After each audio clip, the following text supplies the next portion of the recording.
بسم اللہ الرحمن الرحیم۔ شریف اللہ محمد انکاؤنٹر میں آج آپ کی خدمت میں حاضر ہے۔ آج ہم جس موضوع کے متعلق بات کریں گے وہ ایک ریفرنس ہے جو پچھلے سال حکومت پاکستان نے مس کنڈکٹ کے حوالے سے جسٹس فائز عیسیٰ کے خلاف فائل کیا تھا، اور سپریم جوڈیشل کونسل نے اس کا ایک مختصر فیصلہ جاری کر کے اس ریفرنس کو خارج کرنے کا فیصلہ سنایا ہے، اور اس کے متعلق جو ڈیٹیل ڈیسیجن ہے وہ بعد میں جاری کیا جائے گا سپریم کورٹ اور سپریم جوڈیشل کونسل کی جانب سے۔ اس کے متعلق آج ہم بات کریں گے۔ اس پرٹیکولر کیس کے متعلق بات ہم دو حصوں میں کریں گے۔ پہلے حصے میں میں چاہتا ہوں کہ جو اس کا ایک سلیس ترجمہ ممکن ہو سکا ہے مجھ سے، وہ میں آپ کے ساتھ شیئر کروں گا، اور وہ ترجمہ آپ میری سوشل میڈیا کی وال سے بھی ڈاؤن لوڈ کر سکتے ہیں، وہاں پہ موجود رہے گا، جس سے یہ سمجھنے میں آسانی ہوگی کہ وہ کیا انسٹرکشنز تھی جو سپریم جوڈیشل کونسل کی جانب سے دی گئیں، اور تمام ججز نے یونینیمسلی اس ریفرنس کو ریجیکٹ کیا، اس کو خارج کیا، اور اس کے متعلق کہا کہ یہ جو کیس ہے اس کو الٹیمیٹلی ایف بی آر ہی ڈیل کرے گی۔ یہ جو الزامات ہیں جسٹس فائز عیسیٰ اور اس کے فیملی کے حوالے سے، اس کے لیے انہوں نے کچھ گائیڈ لائنز دی جس کے بارے میں ہم بات کریں گے۔ دوسرے حصے میں میں اپنی کچھ جو میری پرسنل آبزرویشن ہے اس کیس کے حوالے سے، اور جو آپ کو اچھی طرح اندازہ ہونا چاہیے کہ جو ایکسپیرینس وکیل ہیں وہ یہ بات جانتے ہیں کہ کورٹ کے اندر ججز کے جو چھوٹے چھوٹے ریمارکس ہوتے ہیں جو مختلف وقتوں میں وہ اپنے جو مختلف فریق ہیں ان کے ساتھ وہ شیئر کرتے رہتے ہیں، اس سے ہمیں اندازہ ہو سکتا ہے کہ جو ججز ہیں ان کا موڈ کیا ہے اور وہ کس طرف جانا چاہ رہے ہیں۔ تو اس قسم کی چیزیں ہم اپنے پروگرام کے آخر میں آپ سے میں شیئر کروں گا، تو وہ آپ وہ ضرور دیکھیے گا۔ اس فیصلے کی مختصر جو ایک سلیس ترجمہ ممکن ہو سکا ہے مجھ سے، وہ میں آپ سے شیئر کروں گا، لیکن اس سے پہلے کچھ چیزیں آپ سے میں شیئر کرنا چاہتا ہوں۔ پہلی بات تو یہ ہے کہ پورے پاکستان کے سارے لوگ اس بات پہ یکسو ہیں کہ اگر پاکستان کے اندر کوئی مثبت تبدیلی آنے کی توقع ہے تو وہ صرف ایک ہی حوالے سے آ سکتی ہے، اور وہ یہ ہے کہ پاکستان میں قانون بے لاگ طریقے سے ہر جگہ لاگو کیا جائے، اور چاہے کوئی طاقتور ہو چاہے کوئی کمزور ہو، قانون یکساں طور پر اثر پذیر دکھائی دے۔ اسی صورت میں ہم پاکستان میں کسی مثبت یا تبدیلی کی توقع کر سکتے ہیں۔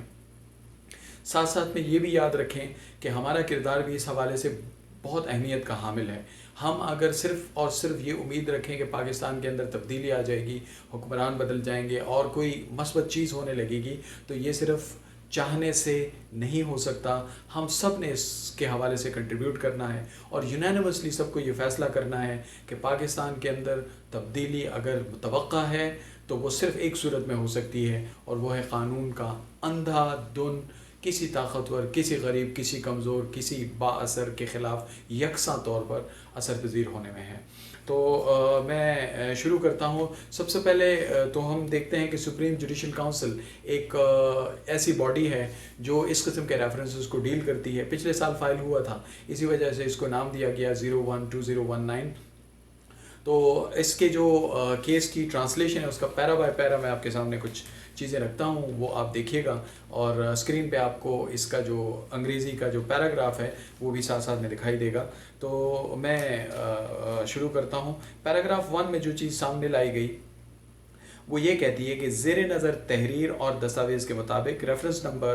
1/2019 کو مسترد کر دیا گیا ہے، اور اس کی کوئی قانونی حیثیت نہیں ہے، اور سپریم جوڈیشل کونسل میں دائر آئینی درخواست 17/2019 جو آپ کو یاد رہنا چاہیے کہ جسٹس فائز عیسیٰ نے فائل کی تھی اس ریفرنس کے خلاف،